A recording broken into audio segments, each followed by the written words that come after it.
Chapter 1. A Shadow in the Sun. Brothers of the steep alleys Kang Tae-kyung and Park Ji-hoon had nothing in this world but each other. They lived in a Daldongni, a moon village, one of Seoul's poorest, oldest neighborhoods built high on the steep hillsides. They weren't tied by blood, but by hunger and survival. They shared the same tiny, unheated rooftop room. Ji-hoon worked the morning shift at a local convenience store. He was loud, effortlessly charming, and constantly smiling, masking the reality of his empty pockets. He was excited because in a few days, they were both starting classes at the local university, a fresh start where he hoped to finally meet a girl and pretend he wasn't just a poor boy from the hills. Tae-kyung, on the other hand, was built for the dark. He worked grueling hours at a gritty motorcycle repair shop at the bottom of the hill to pay for both of their tuitions. He was quiet, his knuckles permanently bruised from street fights, and his hands always carried the faint smell of motor oil. To Tae-kyung, Ji-hoon was a brother he would gladly bleed for. They shared everything, but Tae-kyung was about to find something he couldn't share. The girl with the bucket was a breezy afternoon in Haewadong. Tae-kyung was alone, delivering a repaired motorcycle across town. He parked the bike near an old, dusty second-hand bookstore to take a quick smoke break. As he lit his cigarette, he looked up and froze. Standing a few yards away was Han Eun-byul. She didn't look like the wealthy, flashy girls from the city. She wore a simple, elegant dress and carried an air of quiet sorrow. She belonged to a strict, traditional family that valued literature and discipline, and she looked completely out of place on these worn-down streets. She was holding a frayed book, reading quietly to herself. A sudden gust of wind swept through the street, knocking a flurry of pale pink cherry blossoms around her. She looked up at the falling petals and smiled, a warm, radiant smile that seemed to shatter the dreariness of the neighborhood. Tae-kyung felt a sudden, violent drop in his chest. It felt as if the air had been knocked out of his lungs. He felt an intense, magnetic pull toward her, a connection that spoke to the deepest, most hidden parts of his soul. He took a half step forward, his heart hammering. But then he looked down at his own hands, stained with black grease, scarred and ugly. He looked at his scuffed boots and smelled the exhaust fumes on his jacket. She is the sun, Tae-kyung thought, a bitter lump forming in his throat. And I am just dirt. Before she could notice him staring, Tae-kyung pulled his jacket hood up, turned his back and walked away, taking the image of her smile with him. The birth of Geurimja. That night, it rained. A cold, miserable spring downpour battered the tin roof of their small room. Ji-hoon was fast asleep on his thin mattress, dreaming of the new college semester. On the other side of the room, Tae-kyung sat awake under a single flickering light bulb. The ache in his chest hadn't gone away, it had only grown sharper. The image of the girl under the cherry blossoms was burned into his mind. He reached under his mattress and pulled out a battered, black leather notebook. No one, not even Ji-hoon, knew about this book. It was his sanctuary. He opened to a fresh page, took his pen, and let his heartbreak bleed into ink. He wrote the words describing exactly what he saw today. Words he could never say to her out loud. I am a shadow that dared to look at the sun. If I reach out, my darkness will only stain your light. So I will stand where the rain falls and quietly memorize the way you bloom. He stared at the words for a long time. It captured her perfectly, the way she bloomed under the falling petals, and the way he chose to stay in the rainy shadows. At the bottom of the page, he signed it with the only name that felt right for a boy who had resolved to hide in the dark. He signed it Geurimja. The shadow, exhausted, Tae-kyung fell asleep at the small wooden table, leaving the notebook opened. The brotherhoods bargained. The morning after the rain, golden sunlight spilled into the cramped rooftop room. Ji-hoon was already awake, buttoning his crisp, second-hand university uniform. He walked past the small wooden table and saw Tae-kyung's open notebook. Ji-hoon picked it up, his eyes scanning the poem. I am a shadow that dared to look at the sun. Whoa, Ji-hoon whispered, genuinely impressed. He turned to Tae-kyung, who was waking up on his floor mattress, rubbing the sleep from his eyes. Tae-kyung, Ji-hoon said, waving the notebook. You wrote this. It's incredible. Tae-kyung sat up quickly, snatching the notebook away, his ears burning red. Don't read my stuff, Ji-hoon. Ji-hoon sat next to him, throwing an arm around his shoulder with a pleading, charming smile. Listen to me, brother. You know I'm not smart like you. Sure, I'm the handsome one. Girls fall for my face easily. But the moment they realize my pockets are empty and my head is full of rocks, they leave. But this, he tapped the leather cover.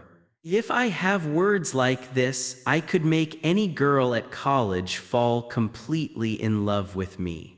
Tae-kyung sighed, looking at his best friend. He couldn't say no to Ji-hoon. He never could. Just let me use your poems, Tae-kyung. Let me be the face and you be the voice. Just until I find a girl who will stay. Tae-kyung looked down at his rough, oil-stained hands. He thought of the girl under the cherry blossoms, knowing he could never have her anyway. Fine, Tae-kyung muttered softly. You can use them. Just don't make me look like a fool. You're the best, Ji-hoon cheered, completely unaware of the tragedy he had just set in motion. The bird in the traditional cage. Across the city, in a quiet, wealthy district, Han Eun-byul sat in the courtyard of her family's traditional Hanok estate. To the outside world, the Han family was prestigious and highly respected. But behind the wooden gates, they were suffocating under debt. Eun-byul's grandfather, a stern man obsessed with status, slammed his teacup onto the wooden table. Literature. Poetry. These useless studies will not save this family, Eun-byul. Chairman Choi's son returns from America next month. The marriage arrangement must be finalized before the year ends. Eun-byul kept her head bowed, staring at her tightly folded hands. Grandfather, please. I just want to finish my degree. I want to teach. Enough, her grandfather barked. You will marry him and our family's debts will be cleared. Do not shame us. Eun-byul retreated to her room, tears stinging her eyes. She felt entirely trapped, a bird in a beautiful, suffocating cage. Her only escape was her books and the quiet moments she stole in the streets of Haewadong, dreaming of a love that wasn't a business transaction, a love with a soul. The storm and the streetlight. For the next week, whenever he wasn't at the mechanic shop, Tae-kyung roamed the streets of Haewadong on his old motorcycle. He told himself he was just testing the engine, but his eyes were constantly scanning the crowds, secretly hoping to catch another glimpse of her. One evening, the sky turned a bruised, violent purple. The air grew thick and heavy, and a fierce wind began to howl through the streets of Seoul. A massive spring storm was rolling in. Pedestrians hurried into subway stations and cafes, opening their umbrellas as the first heavy drops of rain began to fall. Within minutes, the streets were completely empty. Han Eun-byul stood alone under the flickering glow of a broken streetlight, shivering in her thin trench coat. She desperately checked her phone. No signal. She waved her hand at the empty road, but not a single taxi passed by. Panic started to set in. Her grandfather's curfew was strict, and being caught outside in a storm would result in a severe punishment. Just as the thunder cracked loudly overhead, the deep, guttural roar of a motorcycle engine cut through the wind. Tae-kyung was speeding down the road, heading back to the Daldongni when he saw her. He slammed on the brakes, his tires skidding slightly on the wet pavement. He stopped a few yards away, his heart leaping into his throat. It was her, the girl from the bookstore. A sudden, violent gust of wind swept past, tearing the book she was holding right out of her hands. It tumbled across the asphalt, stopping near Tae-kyung's front tire. Tae-kyung killed the engine, kicked down the stand, and stepped off. He knelt and picked up the book. As he brushed the dirt off the cover, his blackened, calloused fingers lingered on the delicate pages. Eun-byul ran over, holding her coat closed against the wind. "Thank you," she gasped, her voice trembling slightly from the cold. Tae-kyung handed the book back, keeping his head slightly lowered so the shadow of his helmet obscured his bruised face. Up close she smelled like jasmine and rain. He nodded silently, turned around and grabbed the handlebars of his bike, ready to leave before she could look too closely at a mechanic from the slums. "Wait, please." Tae-kyung froze. He looked over his shoulder. Eun-byul took a step closer, her eyes pleading. "There are no taxis and the buses have stopped running. I live far from here, and if I don't get home soon, my family. It will be very bad for me. Please, could you help me get home?" Tae-kyung looked at his rusted, dirty motorcycle, then at her pristine clothes. He shouldn't. It was dangerous for two worlds to mix like this. But looking at her desperate, beautiful eyes, he couldn't say no. He reached to the back of his bike, unhooked his spare helmet, and handed it to her. Eun-byul smiled, a soft, relieved smile that made Tae-kyung's chest ache, and put the helmet on. She climbed onto the back of the motorcycle. The seat was small, and she had to lightly hold onto the sides of his thick leather jacket to steady herself. Even through the heavy leather, Tae-kyung felt a jolt of electricity where her hands rested. "Hold on," he said, his voice gruff. "The name in the shadows." They rode through the empty, rain-slicked streets of Seoul. The neon signs blurred into streaks of red and blue as they sped through the storm. For 20 minutes, the world consisted only of the roaring engine, the howling wind, and the quiet warmth of Eun-byul sitting behind him. Tae-kyung wished the ride would never end. Following her shouted directions over the wind, he finally pulled up to the towering wooden gates of a massive, traditional Hanok estate in a wealthy district. The sheer size of her home was a harsh slap of reality. This is where she belongs, he thought bitterly. A princess in a palace. I am just the stray dog that brought her back. Eun-byul stepped off the bike and handed him the helmet. The rain was beginning to fall harder now, soaking into Tae-kyung's clothes. I don't know how to thank you, Eun-byul said, looking deeply into his dark, brooding eyes. She felt a strange, magnetic pull toward this quiet, rough boy. If you hadn't stopped, I would have been stranded. Please, what is your name? Tae-kyung gripped the handlebars tightly. The streetlights cast long, dark silhouettes across the wet pavement. He thought of his poverty, his dirty hands, and the high walls of the Daldongni, the moon village that only looked beautiful in the dark. A girl who lived behind these giant gates could never associate with a boy named Kang Tae-kyung. He revved the engine, the sound echoing in the rain. Geurimja, he said, his voice barely louder than the storm. The shadow. Eun-byul blinked, surprised. Geurimja. But that's not a real name. Before she could ask anything else, Tae-kyung pulled his visor down and sped away, disappearing completely into the dark, rainy night. Eun-byul stood alone outside her grand gates, the rain soaking her hair. She watched the red taillights of his motorcycle fade away. Geurimja. The name echoed in her mind. A boy who drove like a demon but handled her book with the gentleness of a poet. The morning after the rain.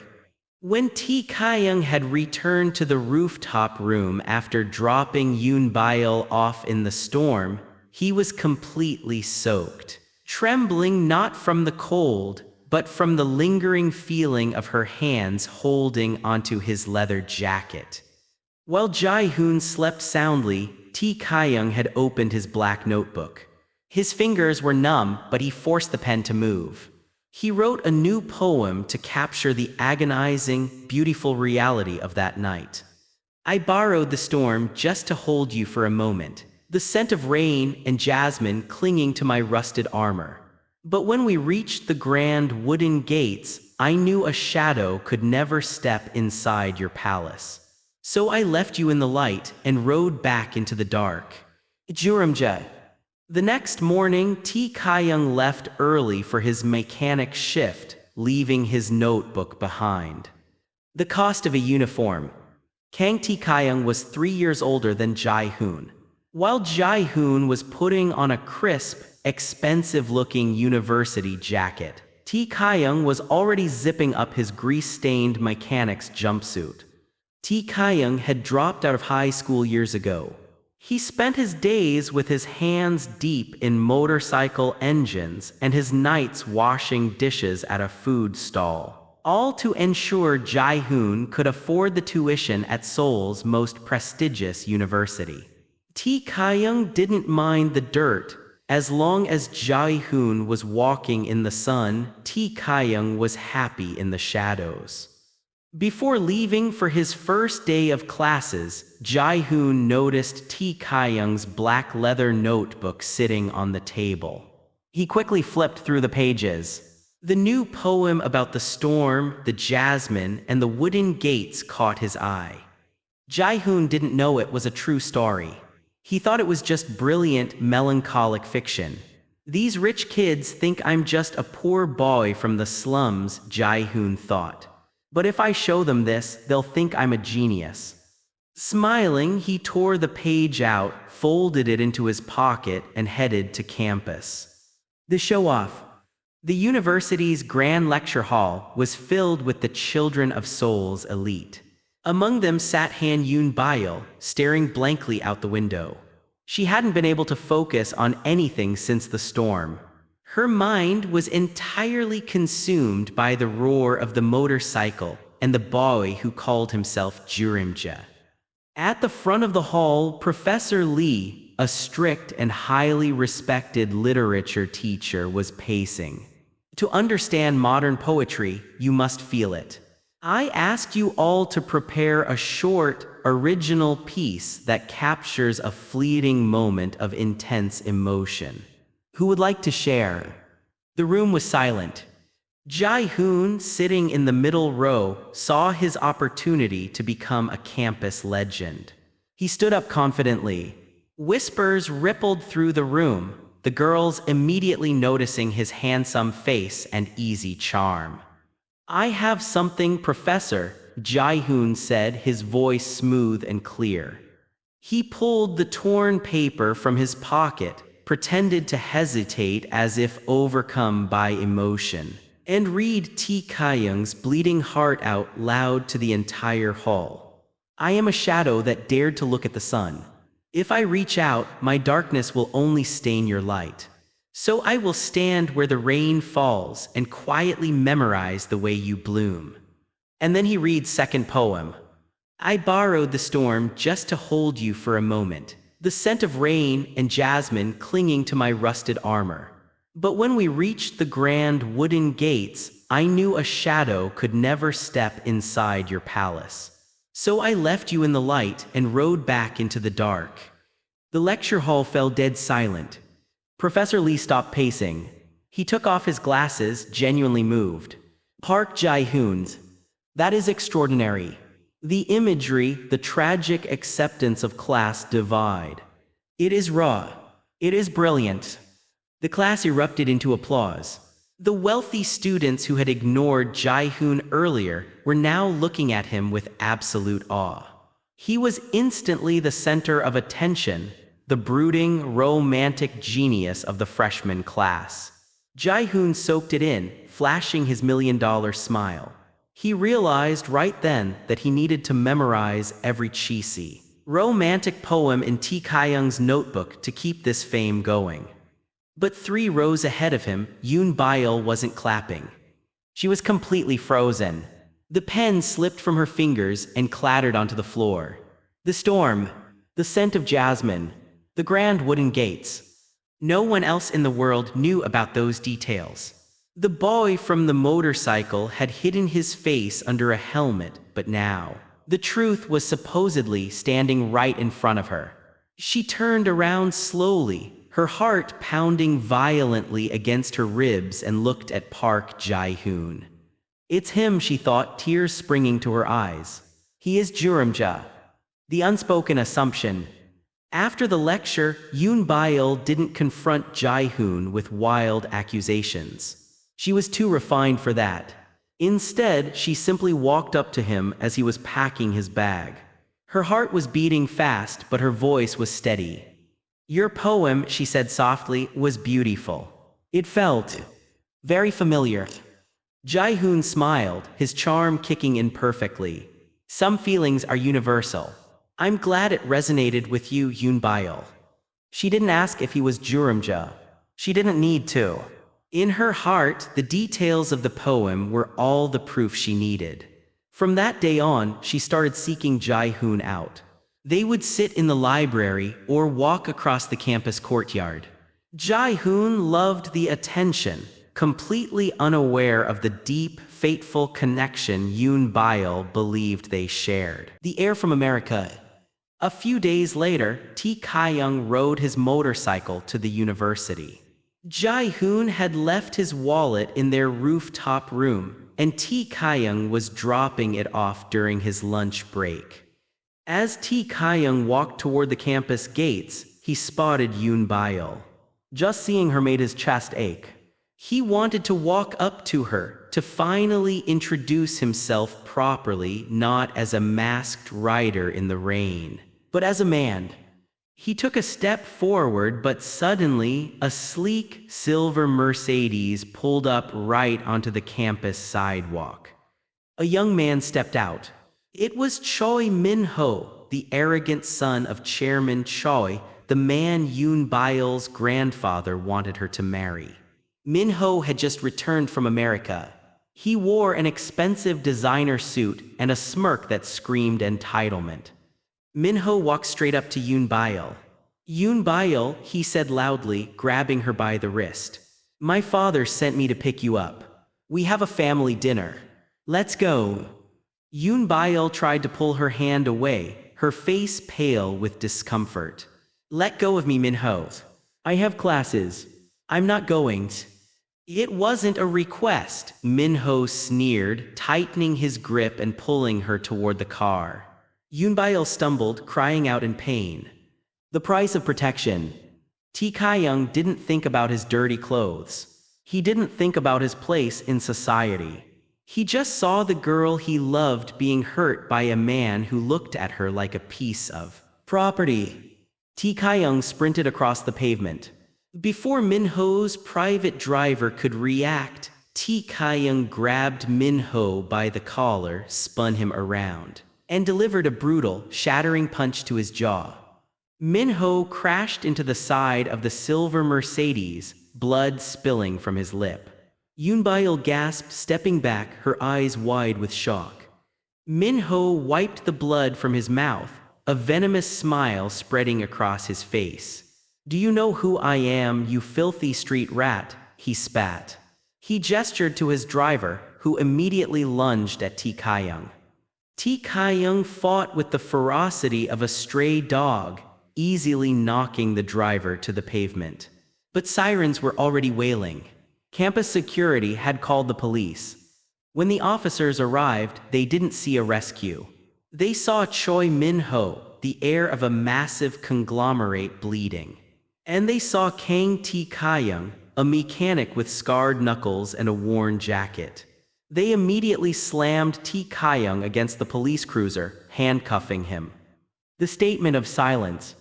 At the police station, the air was thick with the smell of cheap coffee and tension. Min-ho's lawyers had arrived instantly, demanding maximum assault charges.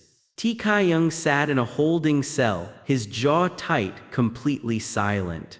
He wasn't afraid of jail. He had lived in the slums his whole life, A cell was just a smaller room. All that mattered was that Eun-byul was safe. An officer brought Eun-byul into the interrogation room to give her official statement. Through the small barred window of his cell, Tae-kyung could see her sitting nervously at a desk. The detective leaned forward. "Miss Han, Mr. Choi claims this mechanic attacked him unprovoked. We need your statement. Was Mr. Choi harassing you? Did the suspect step in to protect you?" Eun-byul's hands trembled in her lap. She thought of her grandfather's furious face. She thought of her family's crippling debt. If she told the truth that Min-ho was aggressive and a common mechanic had saved her, it would bring massive shame to the Choi family. The marriage arrangement would be broken, and her grandfather's estate would be seized by the bank. Her entire family would be destroyed over a street fight. She looked up. Through the glass, her eyes met Tae-kyung's. His dark, brooding eyes held no anger, only a quiet, loyal acceptance. He was willing to take the fall for her. A tear slipped down her cheek. "I'm sorry," she thought, her heart shattering. "I have no choice." Eun-byul looked away from Tae-kyung and faced the detective. Her voice was barely a whisper. "Mr. Choi did nothing wrong. The mechanic, he started it unprovoked." In his cell, Tae-kyung heard the words. It was as if someone had driven an ice pick directly into his chest. The breath left his lungs. He didn't feel angry, he felt a profound, devastating emptiness. He realized then that love was a luxury for the rich. A poor boy could bleed to protect a princess, but when the time came, the princess would always protect her own castle. When they escorted Tae-kyung to the transport bus, he didn't look at her. The boy with the pure, poetic heart died in that police station. The boss of the shadows. Thanks to the Choi family's immense influence and Eun-byul's statement, Tae-kyung was swiftly sentenced to 2 years in a harsh, overcrowded provincial prison. Prison was a brutal, violent place, but Tae-kyung no longer cared. The light inside him had gone out. He became a ghost, speaking to no one, fighting back only when attacked, his eyes dead and cold. One rainy night in the prison yard, a riot broke out in the mud. 3 violent inmates cornered an older, gray-haired man near the chain-link fence, pulling out sharpened metal shanks. Tae-kyung recognized the old man. It was Boss Hwang, the legendary former head of Seoul's biggest underworld syndicate. Tae-kyung didn't move to save a good man. He just wanted to hit something. With brutal, terrifying efficiency, Tae-kyung dismantled the 3 attackers in the mud, taking a deep knife slash to his own forearm in the process. He didn't even flinch. Later, in the infirmary, Boss Hwang sat next to Tae-kyung's cot as a doctor stitched Tae-kyung's arm. "You fight like a man who is already dead," Hwang said, his voice a low, grinding rumble. "What's your name, kid?" "Tae-kyung." Hwang nodded slowly. "I have a lot of money, Tae-kyung. I have businesses, clubs, real estate. But the men I have left on the outside are too old, too soft, or too powerless to do what needs to be done." Hwang leaned closer, his dark eyes narrowing. "I did a lot of evil things in my life. I belong in hell. But the specific crime I am in here for, I didn't do it. I was framed by someone in my own inner circle. The man sitting in my chair right now." Tae-kyung stared at the ceiling, remaining completely silent. "I get out on parole next month," Hwang continued. "When you get out, you will have a criminal record. The rich boy you hit will make sure you never get a real job again. You'll be sweeping streets until you die." Hwang placed a heavy, scarred hand on Tae-kyung's uninjured shoulder. "But if you come work for me, if you find the rat who framed me and help me burn his empire down," Hwang smiled, a predatory grin, "I will give you enough money and power to buy the world. You won't be a mechanic in the dirt anymore. You will be a king of the shadows. Tae-kyung thought of Eun-byul's lie. He thought of his stained hands. He realized that trying to be a good man in the light only got him betrayed. If the world saw him as a shadow, then he would become the darkest shadow of them all. Okay, Tae-kyung whispered, his voice as cold as ice. Tell me who we're going to kill. The death of the mechanic. When the heavy iron gates of the provincial prison ground open, Kang Tae-kyung stepped out into the freezing winter air. He was wearing the same faded mechanic's jumpsuit he had been arrested in 2 years ago.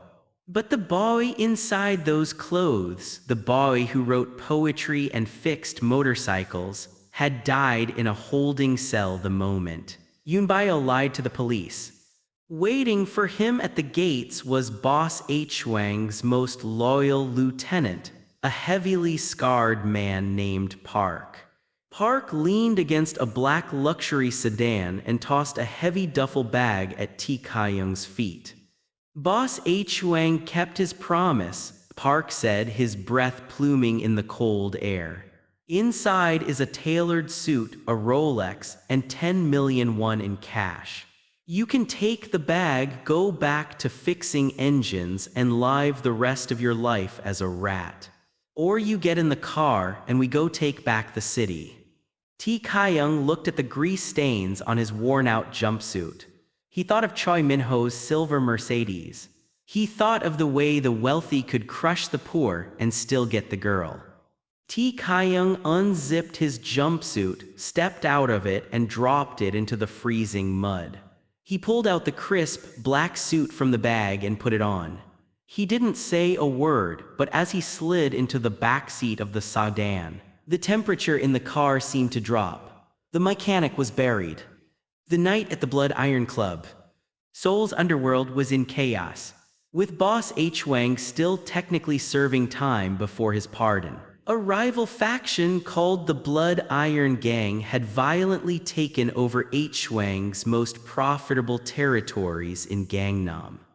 H-Wang's orders to Tae-kyung were simple: prove to the underworld that my dog bites harder than theirs. That night, Tae-kyung arrived at the Blood Iron Gang's premier nightclub. He didn't bring an army. He walked through the neon-lit front doors completely alone, dressed in his immaculate black suit, carrying nothing but a heavy, solid steel mechanic's wrench hanging loosely by his side. The club's music was deafening. The rival boss, a massive man covered in tattoos, was sitting in the VIP section, surrounded by a dozen armed guards. When they saw Tae-kyung approach, the guards drew their knives and bats, laughing at the solitary man. Their laughter didn't last long. Tae-kyung didn't fight like a gangster. He fought like a man who had absolutely no fear of death. He was a force of pure, destructive nature. He didn't flinch when a knife grazed his cheek, and he didn't stop when a bat cracked against his ribs. He moved with a terrifying mechanical precision, the steel wrench shattering bones and tearing through the guards. The music pounded as bodies hit the floor. Within 10 minutes, the VIP section was completely destroyed. Tae-kyung, bleeding from a cut on his forehead but breathing steadily, walked up to the terrified rival boss. He dropped the blood-stained wrench onto the glass table. It shattered with a deafening crash. Boss H-Wang wants his city back, Tae-kyung whispered, his voice a low, terrifying rumble that cut through the club's music. Leave Seoul tonight, or I will bury you under it. Naming the darkness. Word of the massacre spread through the criminal underworld like wildfire. The remaining rival gangs were terrified of Boss H-Wang's new enforcer. A week later, Boss H-Wang gave Tae-kyung his own elite faction of enforcers to lead. Park asked Tae-kyung what they should name their new crew. Tae-kyung looked out the window at the city. He thought of his old notebook. He thought of Geurimja, the shadow. But a shadow is created by an object standing in the sunlight. Tae-kyung realized he had no son left. Eun-byul was gone. "We are not shadows," Tae-kyung said, his eyes empty and cold. "Shadows need light to exist. We are the dark at the bottom of the ocean. Call the faction Simyeon the Abyss, the hollow romance." Across the city, university life had moved on. Park Ji-hoon and Han Eun-byul were officially the campus golden couple. To everyone else, their romance was a fairy tale. But behind closed doors, Ji-hoon was suffocating. They were sitting in a quiet, upscale cafe. Ji-hoon was trying to talk about his business classes, but Eun-byul was distracted, gently tracing the edge of her teacup. "Ji-hoon," she said softly, her eyes distant and dreamy. "Do you remember what you wrote a year ago? The rain washed away the world, but your reflection stayed in the puddles. I was reading it again last night. It's so beautiful. What were you feeling when you wrote that?" Ji-hoon's smile faltered. His stomach twisted into a painful knot. I just missed you," Ji-hoon lied smoothly, though his voice lacked conviction. Eun-byul smiled, but it was a smile directed at the words, not the man. Over the past 2 years, Ji-hoon had slowly realized a terrifying truth. Eun-byul didn't love Park Ji-hoon. She loved the poet. She loved the boy who rode the motorcycle in the rain. She loved the profound, melancholic soul that she believed he possessed. Every time she praised his writing, every time she asked about the inspiration behind the poems, Ji-hoon felt like a fraud. He had run out of Tae-kyung's poems a year ago and had tried writing his own. But Eun-byul had gently told him they lacked the depth of his older work. He was trapped in a cage built of his brother's genius. The heir's wrath. Later that evening, Ji-hoon was walking Eun-byul home. They were passing through a quiet park near her estate when a pair of headlights suddenly blinded them. A silver Mercedes screeched to a halt, blocking the path. 4 men in dark suits stepped out, followed by Choi Min-ho. Min-ho's face was twisted in absolute rage. Over the past 2 years, Eun-byul had stubbornly refused to finalize the marriage arrangement with him, causing friction between their powerful families. Min-ho had finally hired a private investigator to find out why, only to discover she was dating a poor, working-class university student. "So this is why you keep delaying the wedding," Min-ho sneered, stepping closer. "For a pathetic charity case." "Min-ho, stop," Eun-byul shouted, stepping in front of Ji-hoon. "Leave us alone." Min-ho's eyes burned with humiliated fury. He snapped his fingers. His bodyguards surged forward. Unlike Tae-kyung, Ji-hoon was not a street fighter. He was a survivor of the slums, but he had always relied on Tae-kyung to take the punches. When the first bodyguard swung, Ji-hoon tried to block it but was violently thrown to the gravel path.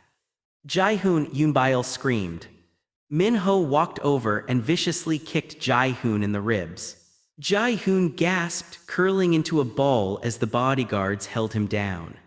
"You think you can touch what belongs to me?" Min-ho spat, raising his foot to stomp on Ji-hoon's face. Suddenly, Eun-byul threw herself over Ji-hoon, shielding his battered body with her own. Tears streamed down her face as she glared up at Min-ho with a terrifying, desperate defiance. "Don't you dare touch him!" she screamed, her voice cracking with absolute desperation. "You can kill me, but you cannot hurt my Geurimja. I won't let you." The name that cuts. The park fell silent, save for the sound of Eun-byul's ragged breathing. Min-ho looked disgusted, backing away as sirens began to wail in the distance. A passerby had called the police. "You're both pathetic," Min-ho spat, turning on his heel and getting back into his car. The Mercedes sped off into the night. Eun-byul knelt in the dirt, her hands trembling as she gently wiped the blood from Ji-hoon's bruised cheek. Ji-hoon, my Geurimja, are you okay? Please look at me. But Ji-hoon wasn't looking at her. He was staring blankly at the dark sky, his chest heaving. My Geurimja. The words echoed in his mind, louder than the sirens, sharper than the kicks he had just taken. The physical pain was nothing compared to the absolute devastation tearing through his soul.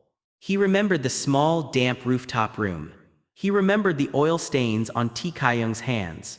He remembered the lonely, broken boy who had signed his bleeding heart at the bottom of a notebook page. Geurimja. The shadow. As Eun-byul cried over him, holding him tight, Ji-hoon finally understood the magnitude of his sin. She wasn't crying for him. She was crying for the shadow of his brother. His brother who had taken the fall for her. His brother who had rotted in a prison cell for 2 years so Ji-hoon could steal his light. Ji-hoon closed his eyes, a single tear slipping down his bruised face. The guilt was finally going to destroy him. The hunt for Kang Tae-kyung. For the next 6 months, the Simyeon faction operated like a nightmare. Under Tae-kyung's leadership, they systematically dismantled every rival gang in the city, striking at night and leaving no trace. Tae-kyung became rich. He drove luxury cars, lived in penthouses, and possessed a level of power that Choi Min-ho could only dream of. But Tae-kyung never smiled. He drank whiskey to numb the ache in his chest, and his eyes remained as hollow as a ghost's.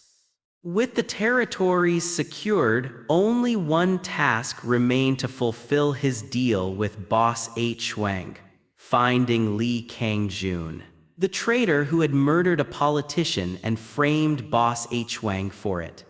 Kang-joon knew boss H-Wang's new enforcer was hunting him.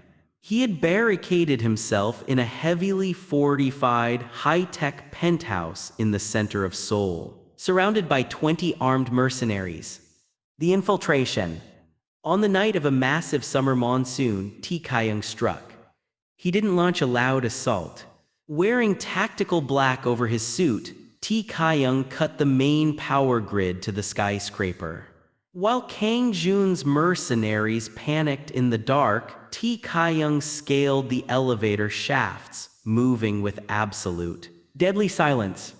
Like a true demon of the abyss, Tae-kyung picked off the mercenaries one by one in the pitch-black hallways, using the crashing thunder outside to mask the sounds of the struggle. By the time the backup generators kicked in, illuminating the penthouse in dim emergency lighting, Tae-kyung was already standing in Kang Tae-kyung's private office. Kang Tae-kyung was frantically spinning the dial on his wall safe. When he heard footsteps, he spun around, drawing his gun. But Tae-kyung was faster. A suppressed shot rang out, and Kang Tae-kyung's gun dropped as a bullet shattered his wrist. Kang Tae-kyung collapsed to the floor, screaming in agony. He looked up at Tae-kyung's cold, unfeeling face and felt true terror. Wait, I have billions of won, Kang Tae-kyung begged, spitting blood on his expensive carpet. I can give you the accounts. You don't have to be H-Wang's dog. You can be a king. Tae-kyung didn't blink. He aimed his gun at Kang Tae-kyung's kneecap. I want the proof that boss H-Wang didn't kill the politician. Where is it? I don't know. But Tae-kyung shot him in the knee. Kang Tae-kyung shrieked, thrashing on the floor. I won't ask a third time, Tae-kyung said, his voice completely dead. Trembling and sobbing, Kang Tae-kyung pointed to a hidden panel behind a bookshelf. The original dashcam footage. And the wiretap recordings. I kept them to blackmail the politicians who helped me. It's all there. Tae-kyung walked over, pried the panel open, and pulled out an encrypted hard drive. He looked at it, verifying the evidence. The deal was complete. Boss H-Wang would be a free man. Tae-kyung turned to walk away. You, you got what you wanted, Kang Jun gasped, clutching his bleeding knee. We have a deal, right? You let me live. Tae-kyung stopped at the doorway. He looked back at the pathetic, wealthy trader begging for his life.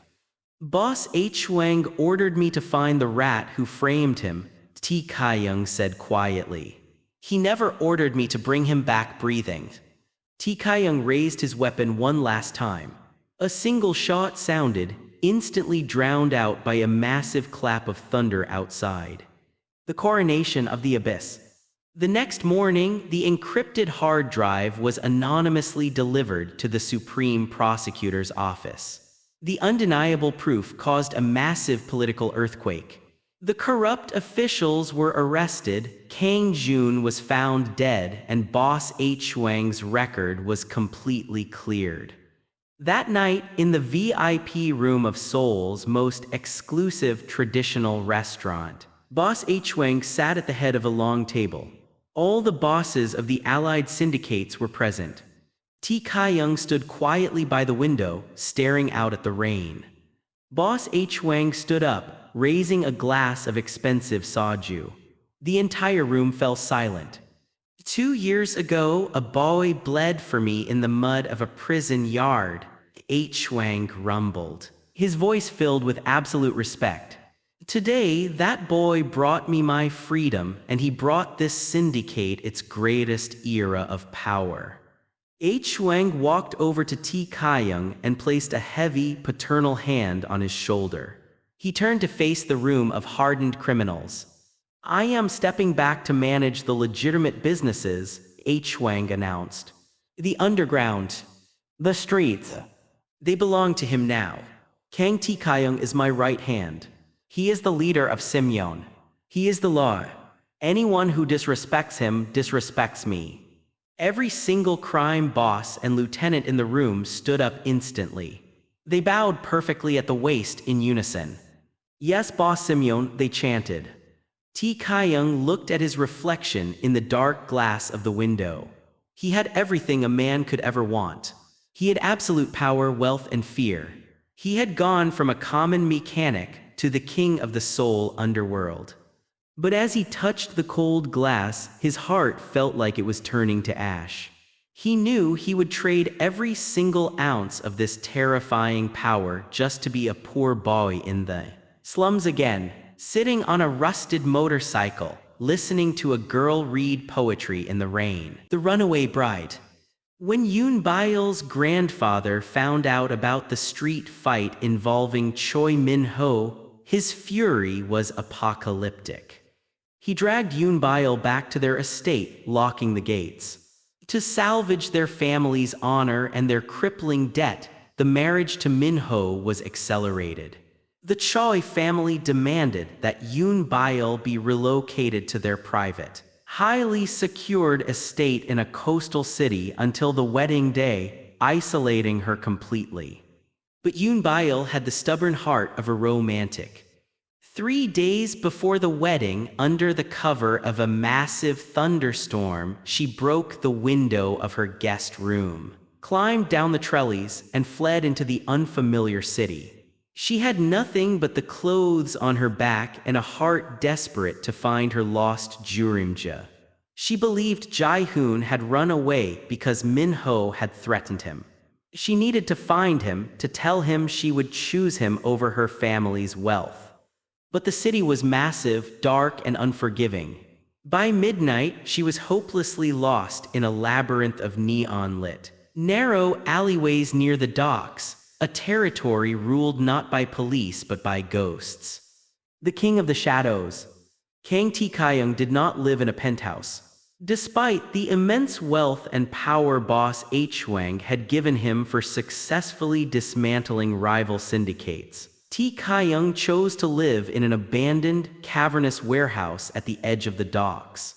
The warehouse was dark, filled with rusting shipping containers and the constant, rhythmic sound of rain hitting the metal roof. It suited him.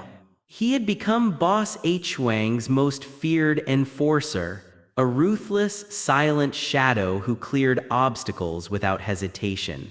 He wore sharp, dark suits, but his knuckles remained bruised.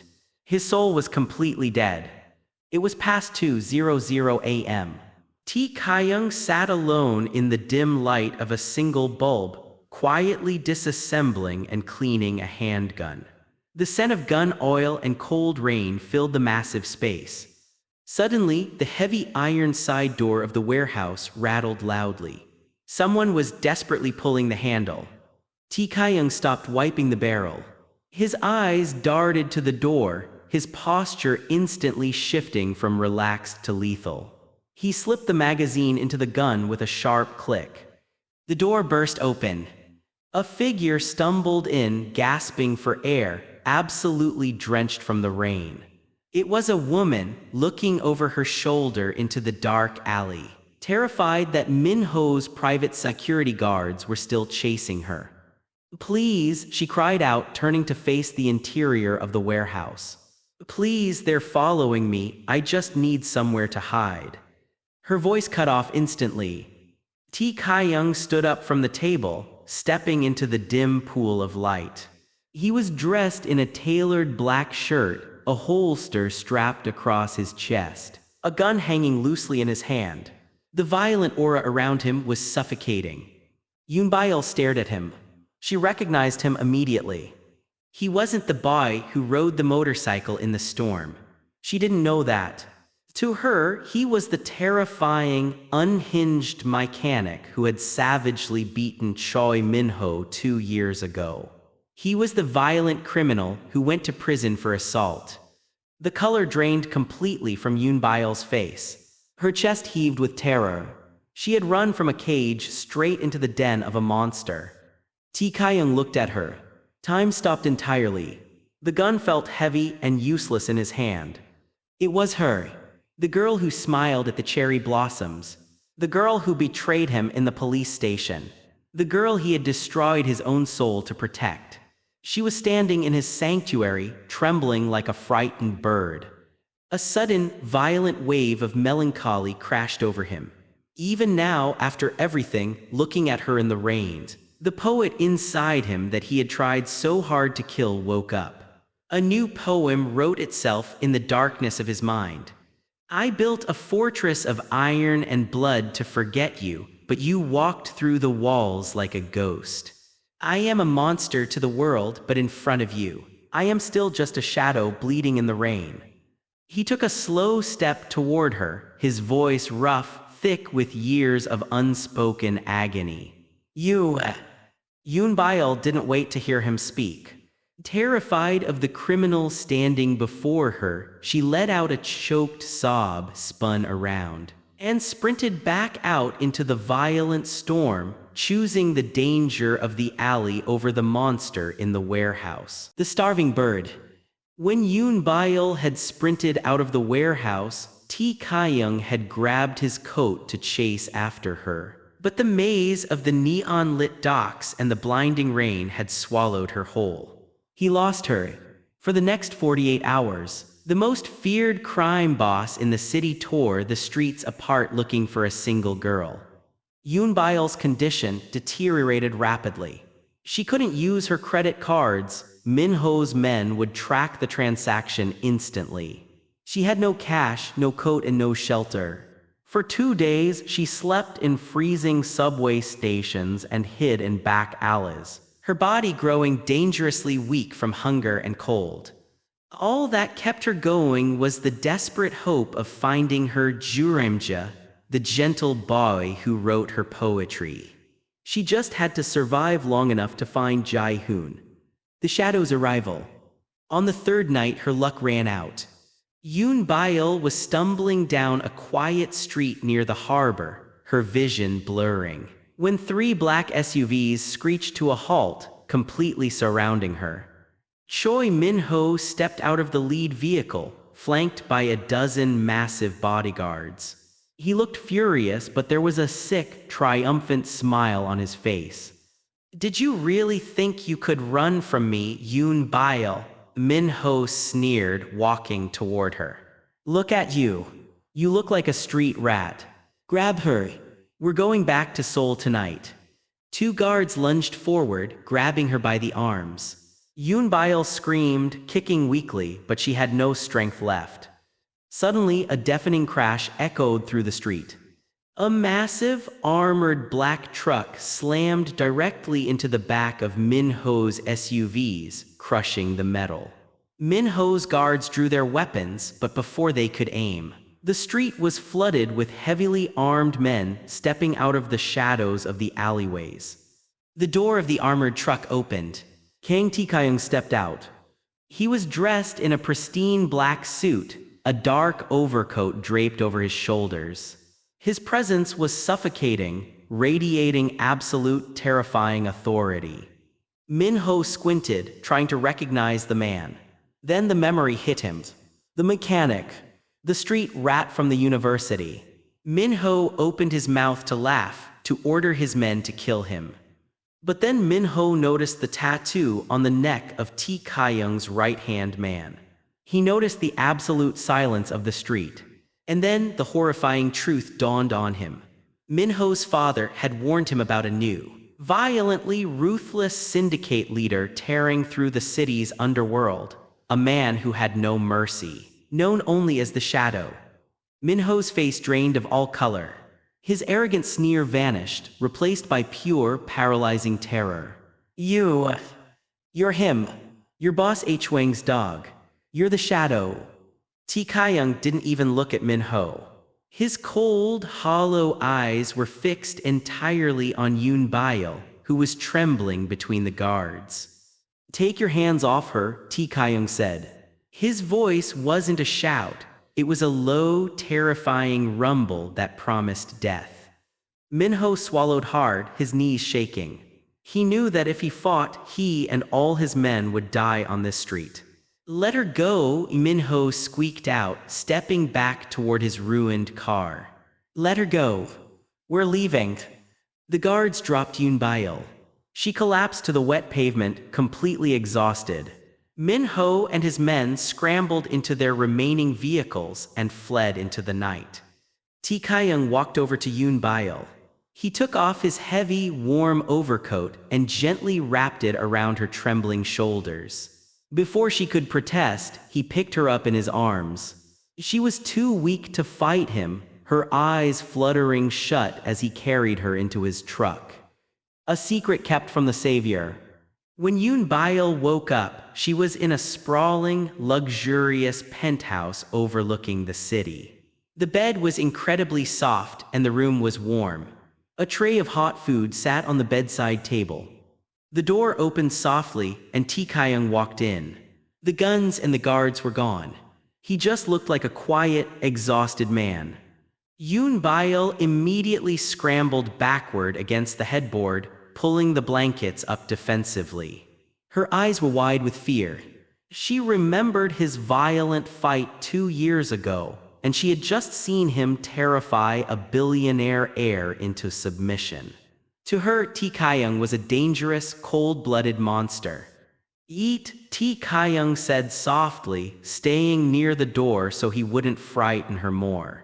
"You're safe here. Min-ho will never touch you again." Eun-byul looked away, tears welling in her eyes. She pulled her knees to her chest and began to cry softly. Tae-kyung's chest tightened. "Why are you crying? Are you hurt?" I just want to see him," she sobbed, her voice cracking. "I just want to go to him." Tae-kyung froze. He knew exactly who she was talking about. She was crying for Ji-hoon. She was crying for Geurimja. "Who?" Tae-kyung asked, his voice thick with repressed agony. Eun-byul wiped her tears, her expression hardening with fierce defiance. She looked at this mafia boss, terrified of what his power could do.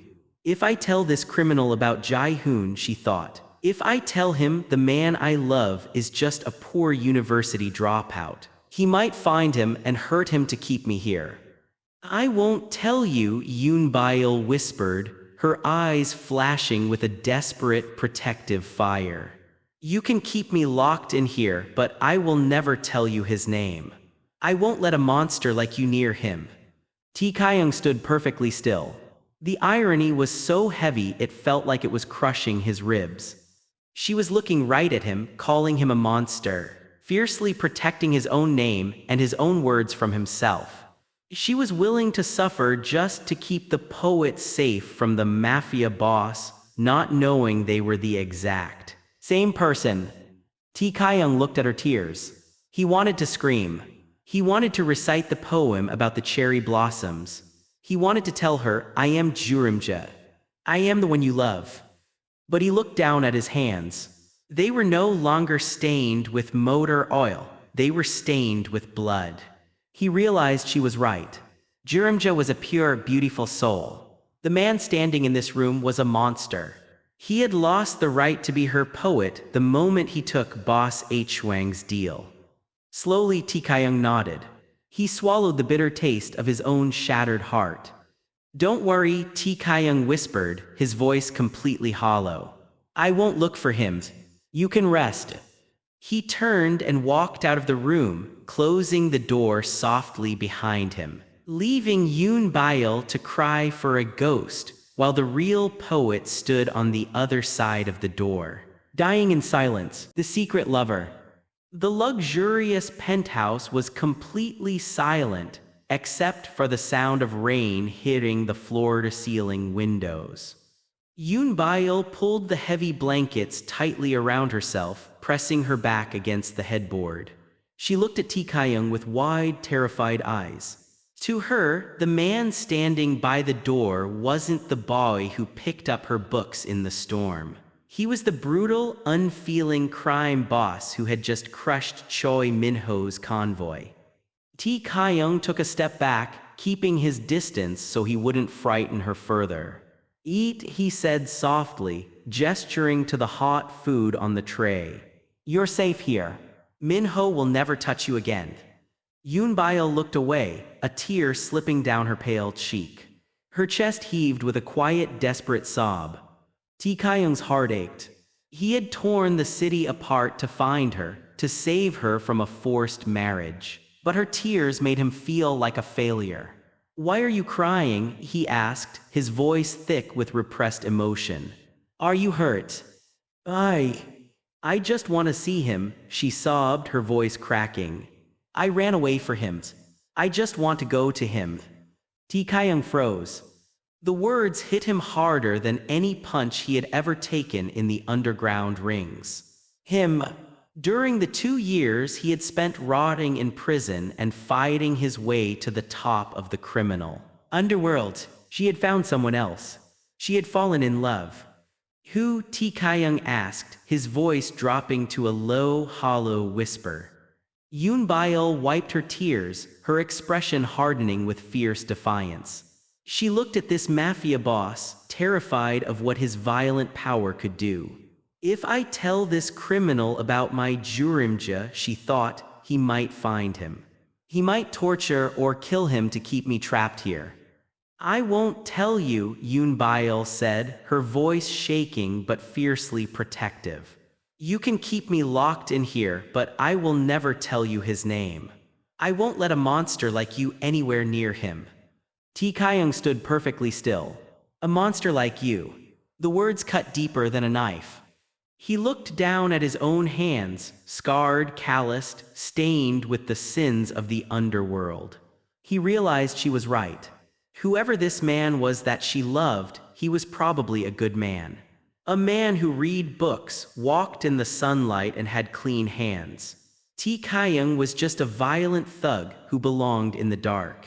He had lost the right to love her the day he took Boss H. Wang's deal. Slowly, Tae-kyung nodded, swallowing the bitter taste of his shattered heart.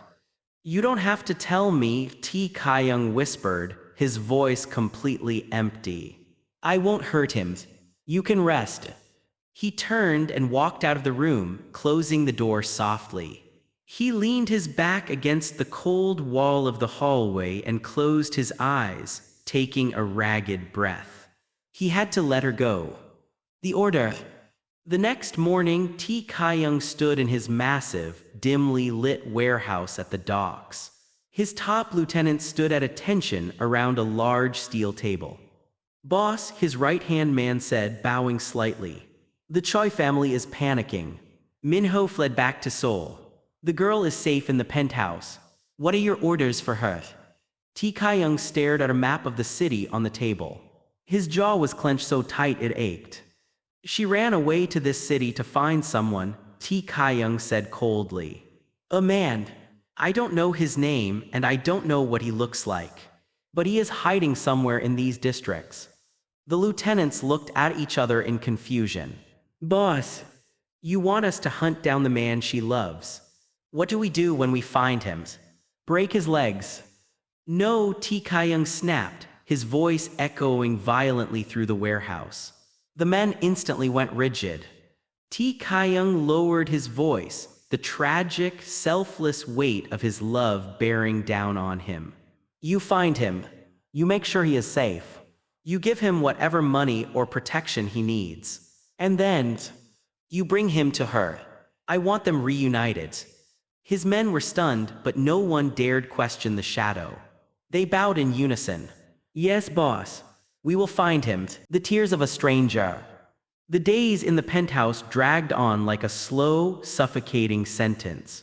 Eun-byul refused to eat properly, sitting by the window staring out at the rain.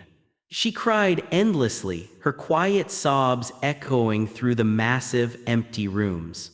Tae-kyung watched her from the doorway, his heart twisting in agony. He was the most feared man in the city, a shadow who controlled the criminal underworld. But he was entirely powerless against her tears. Every time she cried for another man, it felt as if a knife was being dragged across his chest. He couldn't stand seeing the woman he loved wither away in sorrow. Knowing she would never trust a monster like him, Tae-kyung brought in an outsider, a mild-mannered private detective. Talk to him, Tae-kyung told Eun-byul, his voice devoid of emotion, though his eyes were heavy with exhaustion. Give him the information. My men will not be involved. He will find your mans. Eun-byul, desperate and broken, finally relented.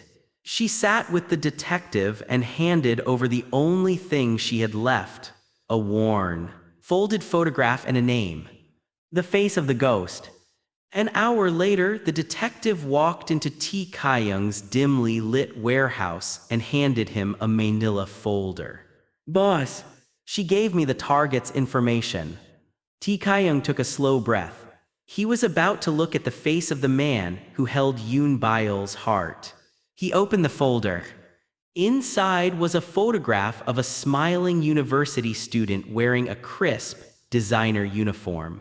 At the bottom, a name was written in Eun-byul's elegant handwriting, Park Ji-hoon.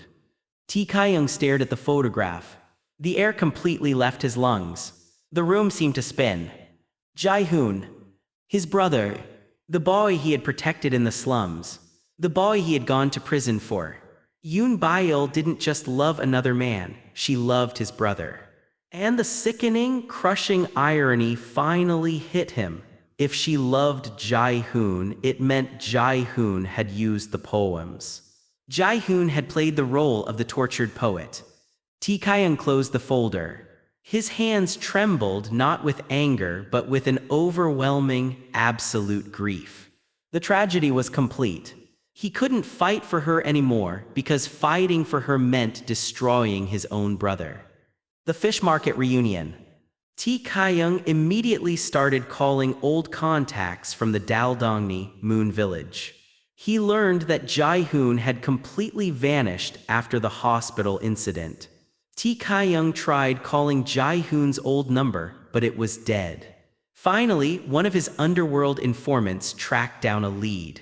A university dropout matching Ji-hoon's description was doing brutal manual labor at the coastal fish market. Tae-kyung didn't send his men. He went himself. The rain was pouring heavily when Tae-kyung arrived at the market. He walked through the muddy aisles in his sharp black suit, ignoring the terrified stares of the vendors. In the back near the ice crushers, he saw him. Ji-hoon was covered in fish scales and mud, looking frail, haunted, and broken. When Ji-hoon saw the tall, imposing figure in the black suit approaching, he dropped his crate in terror, thinking Minho's men had found him. But as the man stepped out of the shadows, Ji-hoon froze. Tae-kyung, Ji-hoon whispered, his voice cracking. Tae-kyung looked at his brother. He saw the guilt, the exhaustion, and the fear in Ji-hoon's eyes. Tae-kyung didn't yell. He didn't ask about the stolen poems or the stolen girl. He just walked forward and pulled his trembling brother into a tight, fierce embrace. "You idiot," Tae-kyung whispered roughly. "Why did you run away?" Ji-hoon broke down, sobbing into his brother's expensive shoulder, overwhelmed by the crushing weight of his own sins. The gilded cage opens. Tae-kyung brought them together. He didn't take Ji-hoon back to the miserable Daldongni slums. Instead, using his vast wealth, Tae-kyung purchased a beautiful, quiet villa on the outskirts of the city. He set up a legitimate cafe business under Ji-hoon's name so that Ji-hoon could live comfortably and provide for Eun-byul. The day of the reunion, Tae-kyung stood in the courtyard of the new villa. He watched as Eun-byul ran out of the house and threw her arms around Ji-hoon, weeping with absolute joy. Ji-hoon held her tightly, but over her shoulder, his guilty, tear-filled eyes met Tae-kyung's. Ji-hoon opened his mouth to tell her the truth, to confess that he was a fraud and that the real Geurimja was standing right there. But Tae-kyung gave a nearly imperceptible shake of his head. No. Tae-kyung's eyes conveyed a silent, unbreakable command. Be the man she thinks you are. Make her happy. Keep the light, brother. Leave the shadows to me. Ji-hoon bit his lip, tears streaming down his face as he accepted his brother's ultimate sacrifice. The truth in the rain. I have to go, Tae-kyung said aloud, his voice steady and devoid of emotion. Eun-byul pulled away from Ji-hoon and looked at Tae-kyung. She still saw him as the violent mafia boss, but a boss who had surprisingly shown her mercy. She bowed her head politely. Thank you for saving us. Tae-kyung didn't say you're welcome. He couldn't trust his voice. He simply nodded, turned his back on them, and walked out of the courtyard gates. Outside the gates, his men had brought his old, rusted motorcycle, the very same one he had kept hidden in storage for years. He didn't want to leave in a luxury car. He wanted to leave as himself. Tae-kyung swung his leg over the bike, put on his dark, scratched helmet, and kicked up the stand. He gripped the handlebars, feeling the familiar, cold metal. He turned the key and kicked the starter. Vroom! The deep, guttural, uneven roar of the rusted engine violently shattered the quiet afternoon. Inside the courtyard, Eun-byul froze completely. The teacup in her hand slipped from her fingers, shattering on the stone pavement. Her breath hitched. That sound, it wasn't just any motorcycle. It was a sound burned into her soul. It was the exact, distinct roar of the engine from the stormy night in Seoul. Panicking, she pushed past Ji-hoon and ran to the courtyard gates, throwing them open. Through the light drizzle of rain, she saw the back of the rider in the dark leather jacket. She saw the familiar, scratched helmet. She saw the rusted exhaust pipe of the bike. Suddenly, everything clicked. The pieces fell into place with devastating, earth-shattering clarity. The brutal mafia boss who had saved her from Minho. The man who had picked up her book without a word. The man who refused to hurt her lover. She looked back at Ji-hoon, who was standing on the porch, his head hung low in absolute shame, refusing to meet her eyes. It wasn't Ji-hoon, she realized, her heart breaking into a million pieces. It was never Ji-hoon. The gentle poet who wrote about the cherry blossoms. The boy who smelled like jasmine and rain. The shadow who dared to look at the sun. It was the monster all along. Wait, Eun-byul screamed, tears pouring down her face as she ran into the street. Tae-kyung, wait. But it was too late. Tae-kyung didn't look back. He revved the engine and sped off down the coastal road, disappearing into the gray mist of the rain. He left behind a brother who had to live with an unforgivable lie, and a girl who finally knew the name of the shadow she loved but could never reach again.